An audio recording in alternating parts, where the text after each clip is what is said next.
અત્યારે તો આપણા કથા ચાલુ થવાના છે એવા બજરંગ બલીના જોરથી નાદ થવા જોઈએ. બોલો બજરંગ બલી કી. હા, સરસ છે. તો આજે આપણા બે યુવાન મિત્રો જો ઈશ્વરભાઈ દુધાતભાઈ અને એની પૂરી ટીમ તરફથી જો હનુમાન ચાલીસાના જો યુવા હનુમાન કથાના આયોજન કરવામાં આવેલા છે. સૌપ્રથમ તો આ બંને મિત્રોને એની પૂરી ટીમને બધાઈ એના માટે આપું છું કે અમે ત્યારે ત્યાં દર્શન કરવા ગયા સારંગપુર હનુમાનજીના પાછળ, તો પૂરા લાખોના સંખ્યામાં લોકો અહીંયા ભેગા થયા છે. આ તો સિર્ફ હનુમાનજીની શક્તિ છે કે આ જો બધા લોકોના 31 ડિસેમ્બરના રોજ જ્યારે લોકો જો બીજા વર્ષ સેલિબ્રેટ કરવા જાય છે ત્યારે ભગવાન અહીંયા લોકો અહીંયા જો હનુમાનજીના ભક્તિ અને હનુમાન કથા સાંભળવા માટે આવે છે. તો આ તમામ લોકોને અમે નમન કરીએ છીએ કે જો આપણી સભ્યતા અને સંસ્કૃતિને કઈ રીતે આપ જાળવી રાખો છો.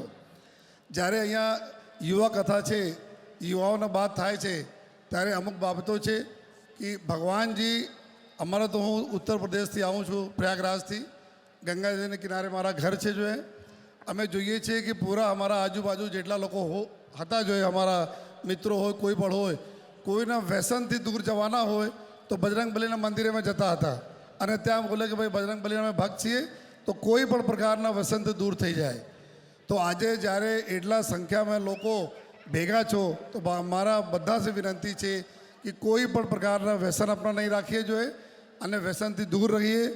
અને સાથોસાથ જેટલા બી તમારા યાર મિત્રો છે, તમારા જો વડીલો છે, તમારા કોઈ પણ સગા સંબંધી હોય જો આ પ્રકારના કોઈ પણ વ્યસન કરતા હોય તો એનાથી દૂર રહેવા માટે જોઈએ આ બધા પ્રયાસો પણ કરશો જોઈએ. ત્યારે જો આજે એટલી મોટી સંખ્યામાં જો કથા સાંભળવા માટે આવ્યા છો, આ અમારા સક્સેસ થશે. આજે વ્યાસપીઠ ઉપર જો પૂજ ગુરુજી બેઠા છે, અમારા સાધુ સંતો બી અહીંયા બેઠા છે. જો ત્યારે ખૂબ સરસ માહોલમાં હું છેલ્લા એક બે બાત કહીને આપણા વક્તવ્ય વિરામ આપીશ.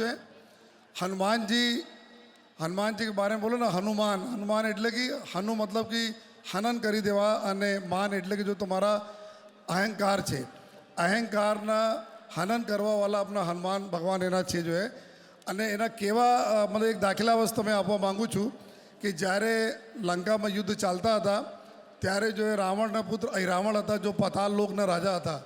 આ રાવણ પૂરા આવીને આપને જાદુઈ શક્તિથી ભગવાન રામ અને લક્ષ્મણજીને બાંધીને લઈ જાય છે.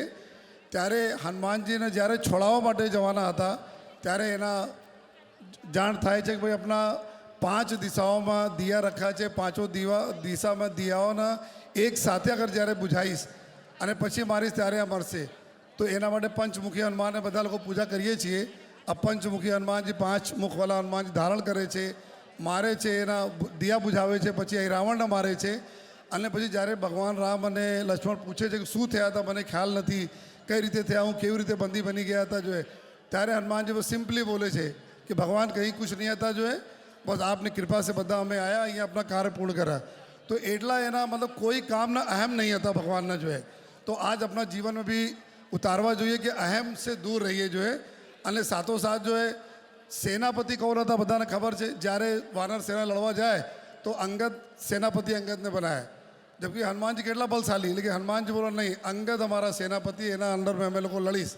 તો કહેવાના મતલબ કે કોઈ બી અહમ સે દૂર રહીએ, કોઈ અહંકાર સે દૂર રહીએ અને ભગવાન જેવા શક્તિ ભગવાન રામના નામથી જેના એટલા મોટા મોટા ભગવાન હનુમાનજી કામ કરી નાખે એવા બધા આપણે જિંદગીમાં ખૂબ સારા સ્વાસ્થ્ય રહે.